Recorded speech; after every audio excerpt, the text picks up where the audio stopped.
قارون حضرت موسیٰ علیہ السلام کے چاچا یسر کا بیٹا تھا۔ بہت ہی شکیل خوبصورت آدمی تھا،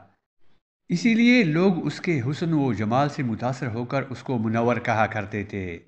اس کے ساتھ ساتھ اس میں یہ کمال بھی تھا کہ وہ بنی اسرائیل میں تورات کا بہت بڑا عالم تھا اور بہت ہی ملنسار اور با اخلاق انسان تھا، اور لوگ اس کا بہت ہی ادب و احترام کرتے تھے۔ لیکن بے شمار دولت اس کے ہاتھ میں آتے ہی اس کے حالات میں ایک دم تغیر پیدا ہو گیا اور سامری کی طرح منافق ہو کر حضرت موسیٰ علیہ السلام کا بہت بڑا دشمن ہو گیا اور اعلیٰ درجے کا متکبر اور مغرور ہو گیا۔ جب زکوٰۃ کا حکم نازل ہوا تو اس نے حضرت موسیٰ علیہ السلام کے روبرو یہ عہد کیا کہ وہ اپنے تمام مالوں میں سے 1000واں حصہ زکوٰۃ نکالے گا، مگر جب اس نے مالوں کا حساب لگایا تو ایک بہت بڑی رقم زکوٰۃ کی نکلی۔ یہ دیکھ کر اس پر ایک دم حرص و بخل کا بھوت سوار ہو گیا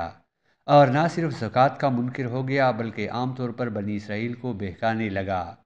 کہ حضرت موسیٰ علیہ السلام اس بہانے سے تمہارے مالوں کو لے لینا چاہتے ہیں۔ یہاں تک کہ حضرت موسیٰ علیہ السلام سے لوگوں کو برگشتہ کرنے کے لیے اس خبیث نے یہ گندی اور گناونی چال چلی کہ ایک عورت کو بہت زیادہ مال و دولت دے کر آمادہ کر لیا کہ وہ آپ پر بدکاری کا الزام لگائے۔ چنانچہ عین اسی وقت جب کہ حضرت موسیٰ علیہ السلام واعظ فرما رہے تھے، قارون نے آپ کو ٹوکا کہ فلانی عورت سے آپ نے بدکاری کی ہے۔ حضرت موسیٰ علیہ السلام نے فرمایا کہ اس عورت کو میرے سامنے لے آؤ۔ چنانچہ وہ عورت بلائی گئی تو حضرت موسیٰ علیہ السلام نے فرمایا کہ اے عورت، اس اللہ کی قسم جس نے بنی اسرائیل کے لیے دریا کو پاڑ دیا اور عافیت و سلامتی کے ساتھ دریا کے پار کرا کر فرعون سے نجات دی، سچ سچ کہہ دے کہ واقعہ کیا ہے۔ حضرت موسیٰ علیہ السلام کے جلال سے عورت سہم کر کانپنے لگی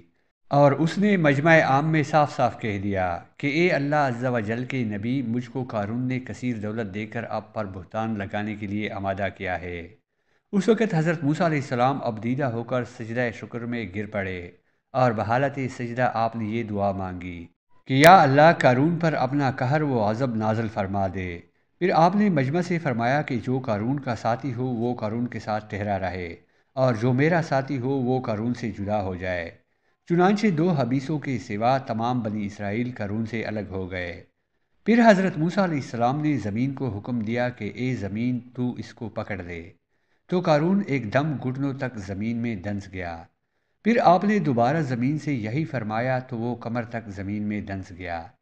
یہ دیکھ کر قارون رونے اور بلبلانے لگا اور قرابت اور رشتہ داری کا واسطہ دینے لگا، مگر آپ نے کوئی التفات نہ فرمایا، یہاں تک کہ وہ بالکل زمین میں دنس گیا۔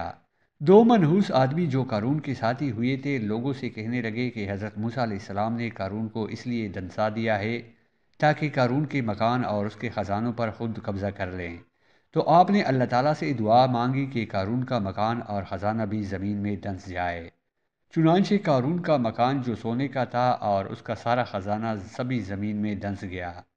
قارون کا خزانے کے بارے میں قرآن کریم کی زبان سے سنیے۔ اللہ تعالیٰ کا ارشاد ہے کہ ہم نے قارون کو اتنے خزانے دیے تھے کہ ان خزانوں کی کنجیاں ایک مضبوط اور طاقتور جماعت بمشکل اٹھا سکتی تھی۔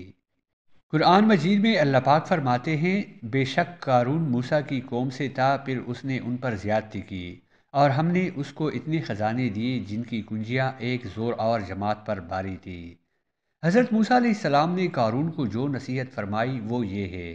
کہ جس کو قرآن مجید نے بیان فرمایا ہے۔ اسی خیر خواہی والی نصیحت کو سن کر قارون حضرت موسیٰ علیہ السلام کا دشمن ہو گیا۔ غور کیجئے کہ کتنی مخلصانہ اور کس قدر پیاری نصیحت ہے جو حضرت موسیٰ علیہ السلام کے ساتھ ساتھ ساری قوم قارون کو سناتی رہی کہ جب اس سے اس کی قوم نے کہا اتران نہیں، بے شک اللہ اترانے والوں کو دوست نہیں رکھتا، اور جو مال تجھے اللہ نے دیا ہے اس سے آخرت کا گھر طلب کر اور دنیا میں اپنا حصہ نہ بھول اور احسان کر جیسا اللہ تعالیٰ نے تجھ پر احسان کیا اور زمین میں فساد نہ چاہ۔ قارون نے اپنے مال کے گھمنڈ میں اس مخلصانہ نصیحت کو ٹکرا دیا اور خوب بند سنور کر تکبر اور غرور سے اتراتا ہوا قوم کے سامنے آیا اور حضرت موسیٰ علیہ السلام کی بدگوئی اور اظہار ثانی کرنے لگا۔ اس کا نتیجہ کیا ہوا؟ اللہ پاک فرماتے ہیں، تو ہم نے اسے اور اس کے گھر کو زمین میں دنسا دیا، تو اس کے پاس کوئی جماعت نہ تھی کہ اللہ سے بچانے میں اس کی مدد کرتی، اور نہ وہ بدلہ لے سکا۔ یہ عبرتناک واقعہ ہمیں یہ درس سے ہدایت دیتا ہے کہ اگر اللہ تعالیٰ مال و دولت عطا فرمائے تو اس فرض کو لازم جانیں کہ اپنے اموال کی زکوٰۃ ادا کرتا رہے، اور ہرگز ہرگز اپنے مال و دولت پر غرور اور گھمنڈ کر کے نہ اترائے، کیونکہ اللہ تعالیٰ ہی دولت دیتا ہے اور جب وہ چاہتا ہے پل بھر میں دولت چھین بھی لیتا ہے۔ ہر وقت اس کا دھیان رکھتے ہوئے تواضع اور انکساری کی عادت رکھے، اور ہرگز ہرگز کبھی انبیاء و اولیاء صالحین کی اظہار ثانی و بدگوئی نہ کرے کہ ان مقبولان برگاہ الہی کی دعا اور بد دعا سے وہ ہو جایا کرتا ہے جس کا لوگ تصور اور خیال بھی نہیں کر سکتے۔